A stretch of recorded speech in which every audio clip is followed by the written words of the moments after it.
Yaani inaanzia kwamba Yao ni mchezaji wa Yanga, sio mchezaji mpya. Ni mchezaji wa Young African Sports Club mwenye mkataba na mchezaji anayelipwa kila mwisho wa mwezi. Lakini tulimtoa kwenye usajili kwa sababu alikuwa na majeraha. Sasa swali lako unasema akishapona hiyo Januari au Februari, namba moja, ripoti ya mwalimu inasemaje? Anamhitaji Kwasi Atola Yao au hamuhitaji? Na kama anamhitaji, patakuwa pana watu watatu kwenye eneo hilo.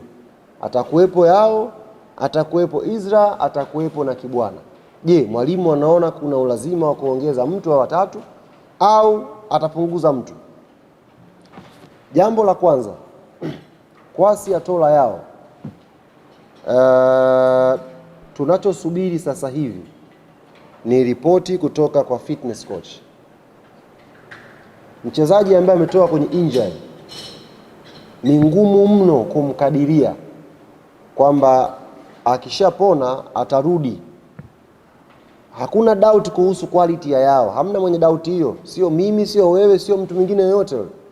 Even coach Pedro anajua quality ya Yao. Lakini hapa tunazungumza kuhusu mchezaji kutoka kwenye injury kubwa kama ya Yao na kurudi kwenye quality yake ambayo yuko nayo. Sometimes inatokeaga wachezaji wa namna hii wanachukua miezi mingine kwenye pitch kurudi kwenye quality yao. Yaani anapona alafu anahitaji muda wa kucheza sana ndio upate quality yake. Kwa hiyo now tunasubiri ripoti ya fitness.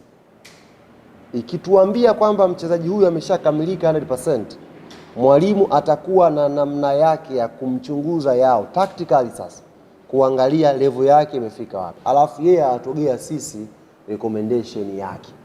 Kama sasa huyu mnaweza kumuingiza kwenye usajili, nitamtumia. Sasa hivi si hayupo? Si tunamlipa, si mchezaji wetu? Hatuna shida na hilo. Kwa hiyo ikifika Januari, dirisha linavyoendelea, uongozi utasubiri recommendation ya mwalimu kuhusu Kwasi Atola Yao. Amefika kwenye level anayohitaji yeye, tumuingize kwenye usajili au tumuache aendelee kufanya naye mazoezi au tumtoe kwa mkopo apate muda wa kucheza. Yote yanaweza kutokea hayo. It depend na nini mwalimu atakirecommend kwa Kwasi Atola Yao. Nafikiri nimejibu vizuri swali lako. Swali la pili, ndugu yangu, umekuja na content yako, unataka tu kuibalance hapa, pengine hata headline unayo.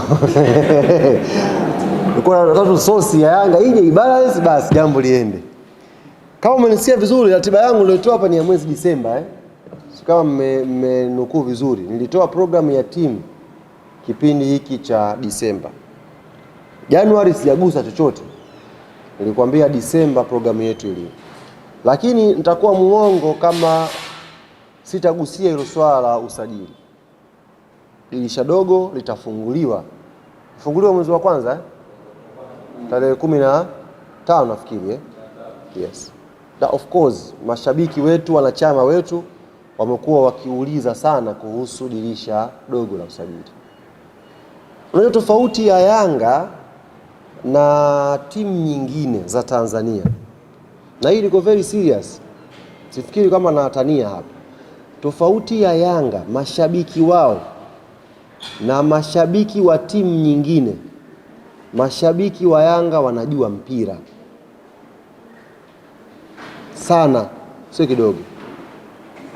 Ziko timu nyingine zinaweza kuwa na shida alafu zisijue shida yao ni nini. Yaani watu timu ina shida lakini hujui shida ni nini. Ila Yanga ikiwa ina shida, kila mtu anajua shida ni kitu fulani. Mimi most of the message ambazo napokea sasa hivi ni kuhusu dirisha dogo.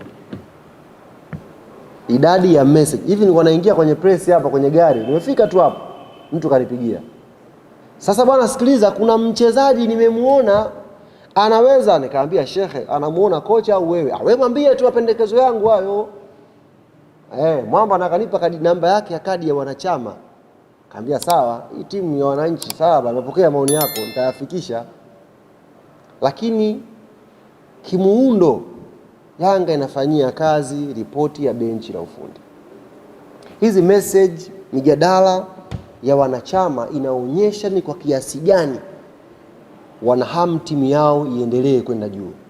Kwa hiyo ni kitu kizuri, wala sio kitu kibaya. Ni kitu kizuri. Have some discussion bwana, of course tuongeze kitu fulani pale na nini. Sio kitu kibaya. Lakini kimuundo sasa. Ripoti ya usajili anayo Mwalimu Pedro. Atashirikiana na wasaidizi wake na atatukabidhi. Kuiweka tu hiyo clear, tayari ripoti yake ameshaiwasilisha kwa ofisi ya mtendaji mkuu wa klabu yetu. Ameshawasilisha ripoti yake, ameshawasilisha maeneo ambayo anahisi tunatakiwa tuyaboreshe, na ameshawasilisha wachezaji ambao anaamini tunatakiwa tuwatoe kwa mkopo wakapate changamoto sehemu nyingine. Yanga ina squad kubwa, wako wachezaji kama nilivyokuambia hapati muda wa kucheza. Kwa ripoti ya mwalimu inahusisha vitu vingi. Kwa hiyo inafanyiwa kazi. Na uzuri sisi hatusajili kwa mihemko. Kama ripoti ipo, mchezaji yupo, nafasi ya kumsajili ipo, tunamsajili.